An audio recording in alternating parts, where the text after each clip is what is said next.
Bonjour à toutes et bonjour à tous, voici une courte présentation de l'interface du site plan.der-stundenplan.de. Voilà, ce site permet de faire réaliser aux élèves leur propre emploi du temps et peut donc être utilisé pour la réalisation d'une tâche finale d'expression écrite. Par exemple en début d'année, dans une séquence de découverte pour des sixièmes, voire en réactivation donc pour des cinquièmes. Les élèves, lorsqu'ils se connectent à cette adresse, se voient proposer un certain nombre d'arrière-plans qu'ils vont pouvoir faire défiler en tirant sur la corde, de façon à choisir celui qu'ils souhaitent, par exemple ici un petit peu type Halloween. Un certain nombre d'images sont téléchargées et automatiquement classées par rapport à la thématique qu'ils ont choisie. Ici, on les voit sur la droite, donc avec un petit diable, un chaudron, une sorcière, etc. L'aide qui s'affiche peut être fermée en cliquant sur le bouton correspondant. Au niveau de la scène, nous avons donc d'une part un cadre avec le nom et la classe que les élèves vont pouvoir compléter, donc en cliquant dessus, en mettant par exemple donc Tartampion et Tartampion et la classe donc 6e D. Ce bloc peut être déplacé, il suffit de faire un clic gauche dessus et d'amener le bloc là où l'on souhaite. C'est également possible pour l'emploi du temps que l'on peut placer où l'on veut donc sur la scène en maintenant le clic gauche de la souris enfoncé. Il est possible de faire apparaître ou disparaître un certain nombre d'informations. Ici, ce bloc-là peut être désactivé en cliquant sur Aus, de même que les horaires ici, An et Aus.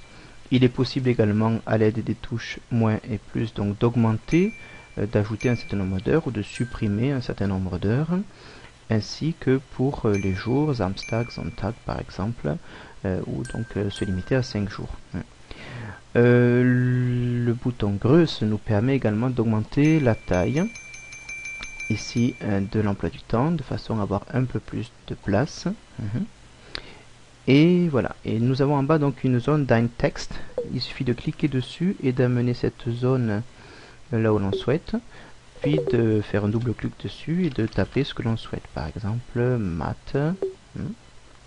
Hop, on peut l'agrandir ou le réduire à l'aide de la flèche ici située dans l'angle inférieur droit. Ainsi de suite, les élèves vont pouvoir donc compléter son emploi du temps et mettre, je sais pas, par exemple ici Geschichte. Voilà, le réduire un petit peu pour que ça passe et que ce soit un petit peu plus joli. Nous avons en bas donc une palette de couleurs qui permet également à l'élève éventuellement de sélectionner les couleurs qu'il souhaite attribuer. Je pense que là il est possible voilà, de faire défiler des couleurs. Donc si je veux mettre les maths en bleu, je clique sur bleu et je vais avec ma pastille bleue l'amener directement sur la case. L'histoire, je veux mettre du vert. Voilà, l'élève peut ainsi paramétrer comme il le souhaite son emploi du temps. Il a ensuite la possibilité de déplacer, de prendre des images à droite et de les amener sur la scène comme il le souhaite. Par exemple ici le petit diable, je voudrais l'agrandir un petit peu, hop, je clique sur la flèche située en bas à droite et je peux également faire pivoter ma petite mon image.